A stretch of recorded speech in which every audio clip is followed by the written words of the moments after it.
ప్రభునేసుక్రీస్తు నామములో ఆసక్తితో ఉదయకాల ఆరాధనలో చేరిన మీకెల్లరకు ప్రభు నామమున శుభములు వందనాలు తెలియచేస్తూ ఉన్నాను. ప్రభునందు ప్రేమైన దోంబిడ్లారా, ఈ సమయంలో కీర్తనల గ్రంథంలో నుండి 4వ కీర్తనను ధ్యానం చేద్దాం. అందరూ తీయండి. 4వ కీర్తన మొదటి చరణం చదువుకుందాం. నా నీతికి ఆధారమగు దేవా, నేను మొరపెట్టినప్పుడు నాకు ఉత్తరమిమ్ము. ఇరుకులో నాకు విశాలత కలుగజేసిన వాడవు నీవే. నన్ను కరుణించి నా ప్రార్థన అంగీకరించుము. ఈ కీర్తన కూడా భక్తుడైనటువంటి దావీదు వ్రాసినటువంటి కీర్తననే. 3వ కీర్తనలో మరి తన కుమారుని దగ్గర నుండి పారిపోయినప్పుడు శ్రమల సంద్రములో వ్రాసినటువంటి తన బాధలు, తనకున్న వేదనను చెప్పుకొని ఆ పరిస్థితిని అంతా వెళ్ళబుచ్చేటటువంటి కీర్తనది. ఈ 4వ కీర్తన ప్రధాన గాయకునికి తంతి వాయిద్యములతో పాడదగినటువంటి కీర్తనని వ్రాయబడినది. ఈ కీర్తన దావీదు ప్రధాన గాయకునికి వ్రాసి పంపిస్తూ ఉన్నాడు. ఎవరు ఈ ప్రధాన గాయకుడు అనంటే, ఈ ప్రత్యేకంగా ప్రజలందరూ కూడుకొని ప్రభువును ఆరాధించేటటువంటి సమయంలో అందరూ కలిసి పాటలు పాడుతూ ఉంటారు. ఆ పాటలు పాడేటప్పుడు వాయిద్యకారులు ఉంటారు, వాళ్ళు ఒక సపరేట్ టీం. తర్వాత ఈ యొక్క పాటలు పాడే గుంపు ఉంటుంది, వాళ్ళు ఒక సపరేట్ టీం. ఆ రీతిగా ఈ పరిచర్య చేసేటటువంటి క్రమాలు చాలా విధాలుగా ఉన్నాయి. అపోస్తలుడైనటువంటి పౌలు చెప్పినట్లుగా పరిచర్య చేసేటటువంటి విధానాలు చాలా రకాలుగా ఉన్నాయి. అందరూ ఒకే రకమైనటువంటి పరిచర్య చేయలేదు.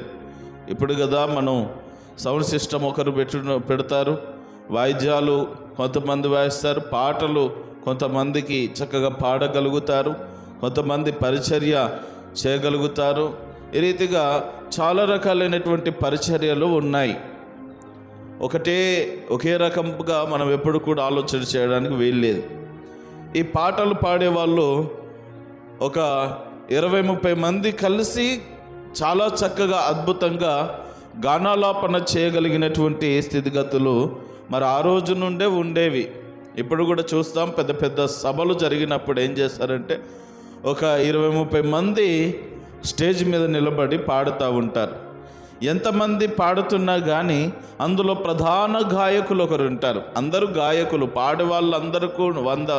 పాడే వాళ్ళందరినీ గాయకులు అంటారు. అందులో ఒకరు నడిపించే వాళ్ళు ప్రధాన గాయకులు. వాళ్ళు కాస్త చక్కగా పాడగలిగినటువంటి నైపుణ్యత కలిగినటువంటి వారు. మీరు ఇంకా ఆయా ముఖ్యంగా స్టూడియోలలో షూటింగ్స్ మీరు గమనిస్తే ప్రధానమైనటువంటి సింగర్ ఎవరైతే ఉన్నారో వాళ్ళు పాడుతూ ఉంటే క్వాలిటీ ఏంటంటే అనుపల్లవి, కొన్నిసార్లు రాగాలు తీయడం. ఈయన ఒక రూమ్లో పాడుతూ ఉంటే ఇంకొక రూమ్లో వాళ్ళు పాటకు సహకారాన్ని అందించడం మనం చూస్తూ ఉంటాం. కాబట్టి ప్రభునందు ప్రేమైన దోంబిడ్లారా, ఆ రోజుల్లో ఈ దావీదు కూడా ఎక్కడో అరణ్యంలో గొర్రెలను మేపుకుంటూ ఉంటున్నటువంటి తరుణంలో దేవుడు తనకిచ్చిన మంచి మంచి ఆలోచనలన్నీ క్రోడీకరించి దేవుని నామాన్ని మహిమపరుస్తూ ఆ కీర్తన వ్రాసి ప్రధాన గాయకునికి పంపించేవాడు. పంపించి ఆ పాట ఏ రాగము, ఏ తాళము, ఏ విధంగా పాడితే అది వినసొంపుగా ఉంటుంది, అది అర్థవంతముగా ఉంటుందో అది కూడా వ్రాసి పంపించేవాడు. పాట రాసి పాటకు తాళం తెలియకుండా, రాగం తెలియకుండా పాడండి, నా పాట ప్రచురం చేయండి అంటే ఎలాగూ? ఈ రోజులో అలాంటి పాటలు ఎక్కువైపోయినాయి. అర్థం లేని పాటలు రాయడమును, తానా తందానని ఆమెను అనడమును. అట్లాంటి పాటల ద్వారా దేవుడు ఏ రీతిగా మహిమ పొందాడు. పాట వ్రాసినప్పుడు ఆత్మ నడిపింపుతో దైవావేశం వలన దేవుని ఆలోచనలను క్రోడీకరించి దైవ చిత్తానుసారంగా రాస్తే గనక దేవుడు ఆ పాట ద్వారా అనేకులను ఆశీర్వదించగలడు. ఆ పాట అనేకుల హృదయాలలో దేవుని కార్యము జరిగించగలదు. అలాంటి పాటలు ఒకవేళ వ్రాయగలిగిన వారు రాస్తే సంతోషమే, కానీ అర్థం పర్థం లేని సంవత్సరానికి ఒక పాట ఖచ్చితంగా రాయాలి కదా, నెలకొక పాట ఖచ్చితంగా రాయాలి కదా, మా మినిస్ట్రీ గొప్ప పేరు ఉండాలా, లేదంటే మా చర్చికి గొప్ప పేరు ఉండాలా, లేదంటే ఈ పాస్టర్ గారు ప్రతి సంవత్సరం భలే పాటలు రాస్తాడు, ఈ సంవత్సరం రాయలేదేంటి అని అనుకుంటారు జనాలని. ఏదోటి హల్లెలూయా హల్లెలూయా హల్లెలూయా ఆమేన్ ఆమేన్ ఆమేన్ స్తోత్రం స్తోత్రం స్తోత్రం అని ఏదోటి చెప్పేసి ఊరుకోవడం కాదు. ఈరోజున అదే జరుగుతూ ఉన్నది. పాట కంటే హల్లెలూయాలు ఎక్కువైపోయినాయి, పాట కంటే స్తోత్రాలు ఎక్కువైపోయినాయి. దాని అర్థం ఏంటిది? అది ఎక్కడ చెప్పాలనో తెలియదు, ఎందుకు పాడాలో ఎలా పాడాలనో తెలియదు, ఎందుకు పాడతారో తెలియదు. ఒక అర్థం పర్థం లేనటువంటి పరిస్థితులు అయిపోతూ ఉన్నాయి. అయితే జ్ఞాపకం చేసుకోవాలి ప్రేమని దోమ బిడ్డలారా, ఈ అర్థవంతమైనటువంటి కీర్తనను దావీదు వ్రాస్తూ ప్రధాన గాయకునికి పంపించారయ్యా, సంఘంలో మీరు ప్రతి శనివారం సబ్బాదినమును ఆచరిస్తూ కూడుకొని దేవుని నామాన్ని మహిమపరుస్తారు కదా, ఆ సమయంలో ఈ పాట పాడండి.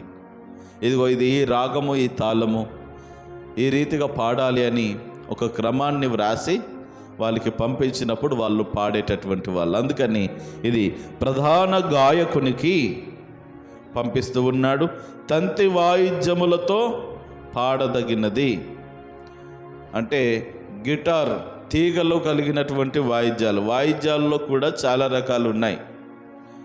చేతులతో వాయించే ఉన్నాయి,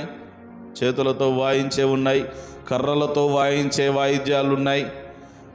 తంతి వాయిద్యాలు అంటే ఈ వేళ్ళతో మీటేటటువంటివి తంతి వాయిద్యాలు. గిటార్ కానీ, సితార కానీ, తంబుర కానీ ఇవన్నీ కూడా వేళ్ళతో మీటుతూ వచ్చిన రాగము ద్వారా పాడగలిగేటటువంటివి.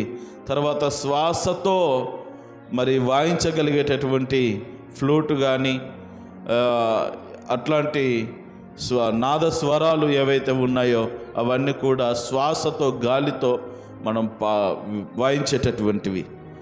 అంతవరకు మనం పోలేం కదా, ఉన్నదానికే దిక్కులు లేదు, ఇక అక్కడి వరకు ఏమి వెళ్తావు. చాలా రకాలుగా ఉన్నాయి. రైట్, మొదటి వచనం, నా నీతికి ఆధారమగు దేవా. దావీదు మహారాజు చెప్తున్నటువంటి మాట, నా నీతికి ఆధారమగు దేవా అని పలుకుతున్నాడు. నేను నీతిమంతుణ్ణి అనంటే అది నీ ద్వారానే. నా నీతికి ఆధారము నీవే అంటే దేవుడు లేకుండా దావీదుకు నీతిమంతుడు అని చెప్పబడడం లేదు. మనము కూడా అంతే కదా, దేవుని ద్వారానే మనము నీతిమంతులముగా తీర్చబడ్డాం. అబ్రహాము దేవుని నమ్మెను, అది అతనికి నీతిగా ఎంచబడిను అని వ్రాయబడినది. మనం క్రితము ఆదివారంలో నేర్చుకుంటున్నాం. అబ్రహాము దేవుని నమ్మినందున అది అతనికి నీతిగా ఎంచబడినది కదా.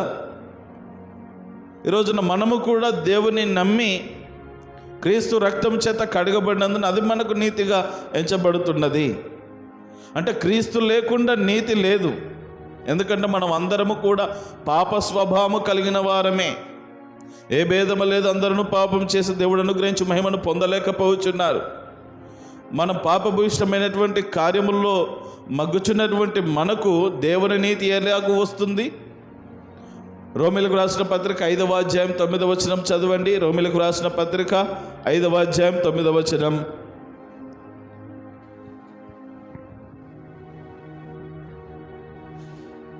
త్వరగా. కాబట్టి ఆయన రక్తము వలన మనము నీతిమంతులముగా తీర్చబడి మరింత నిశ్చయముగా ఆయన ద్వారా ఉగ్రత నుండి రక్షింపబడుదుము. దేవునికి మహిమ కలుగును గాక. మనలను నీతిమంతులుగా తీర్చినది ఏమిటి అంటే యేసుక్రీస్తు కల్వరి శిలువలో కార్చిన రక్తము. ఆయన కార్చిన రక్తము ద్వారా మనకు నీతి, పాపి అనేటటువంటి టైటిల్ పై, అపరిశుద్ధుడు అపవిత్రుడు అనే టైటిల్ పై నీతిమంతుడు అని ఈ రోజున మనం పిలువబడుతున్నాం.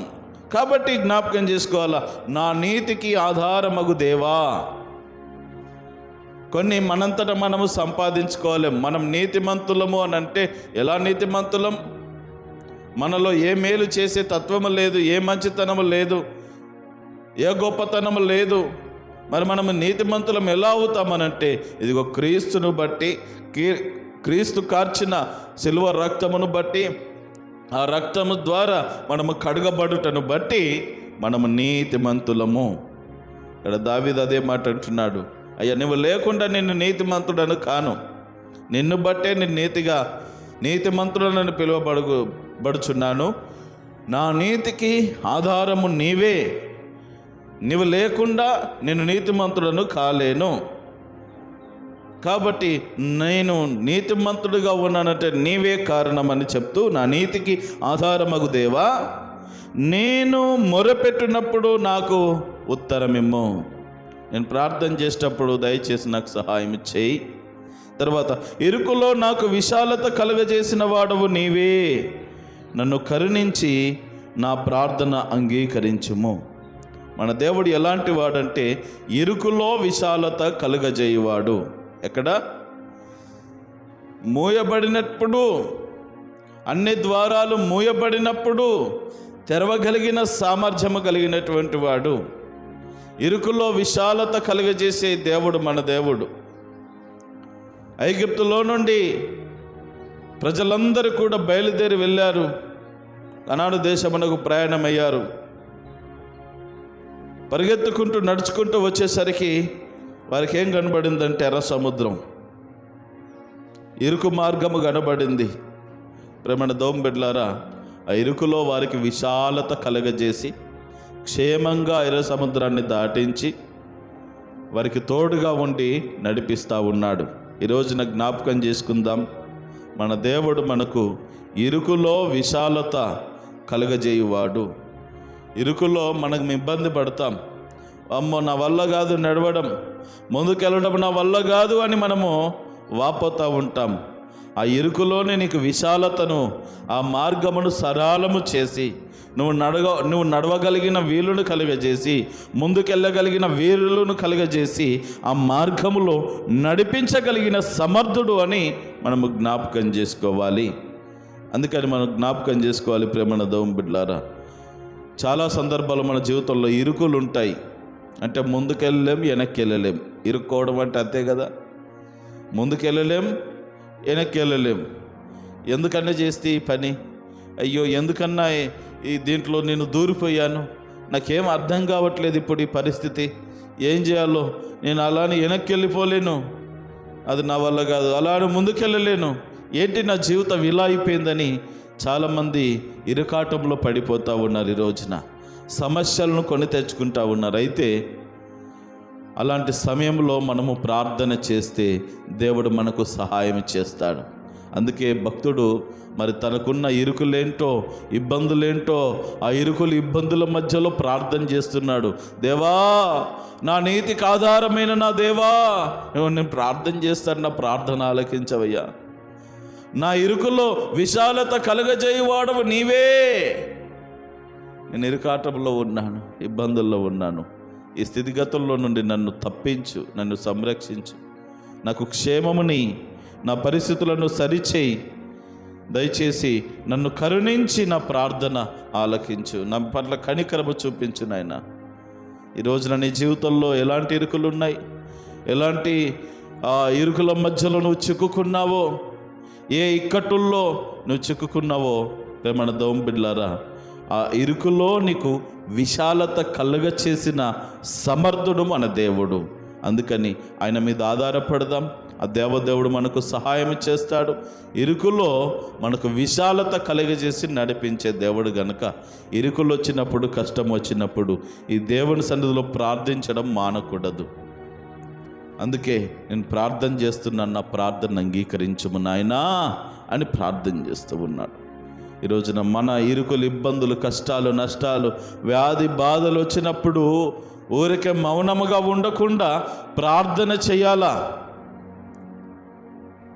ఆ రీతిగా మనము దేవుని స్తుతించి ఆరాధించి ప్రార్థన చేయగలిగినప్పుడు దేవుడు మనకు సహాయం చేస్తాడు.